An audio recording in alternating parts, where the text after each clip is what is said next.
ናችሁ ወደ ቻናሉ እንኳን በደህና መጣችሁ። ዛሬ በእግር ኳስ ስለነበሩ ታላላቅ ትዕይንቶች እናያለን። በሳምንቱ ብዙ ክስተቶች ተከስተዋል። ትልልቅ ድሎች፣ ዘግይተው የመጡ ጎሎች እና በአውሮፓ ውስጥ አንዳንድ አስገራሚ ውጤቶች። በዛሬው ቆይታችን ስለሚከተሉት ርዕሰ ጉዳዮች በስፋት እናያለን። የማንቸስተር ዩናይትድ ትልቅ ድል፣ የሊቨርፑል በመጨረሻው ሰከንድ ነጥቦችን ማጣት፣ በቻምፒዮንስ ሊግ ውስጥ እየተቸገሩ ያሉ የእንግሊዝ ክለቦች እና ከብሩኖ ፈርናንዴዝ የተገኘው አስደናቂ ብቃት። ስለዚህ ቁጭ ይበሉና ዘና ብለው ስለ እግር ኳስ እንነጋገር። በመጀመሪያ ከማንቸስተር ዩናይትድ እንጀምር።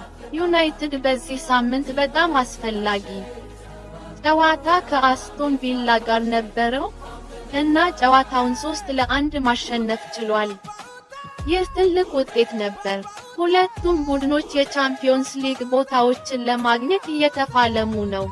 ስለዚህ ጫናው ከፍተኛ ነበር። ዩናይትድ 3 ጎሎችን አስቆጥሯል። ካሴሚሮ፣ ማቲያስ ኩኛ እና ቤንጃሚን ሼሽኮ ጎል አስቆጣሪዎቹ ናቸው። አስቶን ቪላ 1 ጎል ብቻ አስቆጥሯል።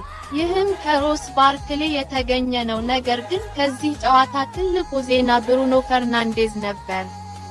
ብሩኖ በጨዋታው ሜዳ አስፈላጊ በተባሉ ቦታዎች ሁሉ ነበር። ጨዋታውን በመቆጣጠር ረገድ ሚናው የላቀ ነበር። እንዲሁም 2 ለግብ የሚሆኑ ኳሶችን አመቻችቶ አቀብሏል። ይህ ደግሞ ልዩ ነበር፣ ምክንያቱም በሁሉም ውድድሮች ለማንቸስተር ዩናይትድ 100ኛው ኳስ አሲስት ነበር። ያ ትልቅ ምዕራፍ ነው።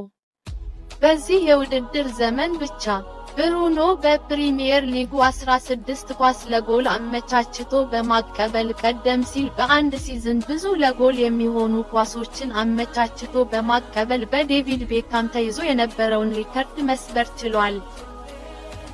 አንዳንድ የማንቸስተር ደጋፊዎች አሁን የዓመቱ ምርጥ ተጫዋች እንደሆነ ያምናሉ እና እውነቱን ለመናገር እብድ ሐሳብ አይደለም። ብሩኖ ባይኖር ማንቸስተር ዩናይትድ በጣም የተለየ ይመስላል።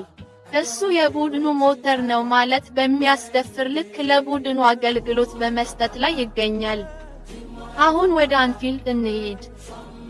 ሊቨርፑል ከቶተንሃም ጋር ተጫውቷል። ሊቨርፑል ጨዋታውን በቁጥጥር ስር ያዋለ ይመስል ነበር። እያሸነፉ ነበር። ደጋፊዎች አስቀድመው እያከበሩ ነበር። ግን አንዳንድ ጊዜ እግር ኳስ ጭካኔ ሊሆን ይችላል። በጨዋታው የመጨረሻ ደቂቃዎች ሪቻርሊሰን አስቆጠረ። አስገራሚ አቻ ውጤት።